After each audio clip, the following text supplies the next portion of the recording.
బెంగాల్ శాసనసభ ఎన్నికల ఓట్ల లెక్కింపునకు పర్యవేక్షకులుగా కేంద్ర ప్రభుత్వ రంగ సంస్థల ఉద్యోగులను మాత్రమే ఎలక్షన్ కమిషన్ నియమించడాన్ని సుప్రీంకోర్టు సమర్థించిన కొద్ది గంటలకే ఎన్నికల కమిషన్ మరో కీలక నిర్ణయం తీసుకుంది.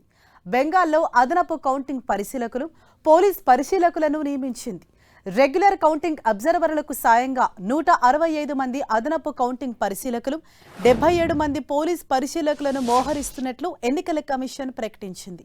రాజ్యాంగంలోని 324వ అధికరణ, ప్రజా ప్రాతినిధ్య చట్టం 1951లోని సెక్షన్ 20B కింద అదనపు పరిశీలకుల నియామకం జరిపినట్లు ఎన్నికల కమిషన్ తెలిపింది.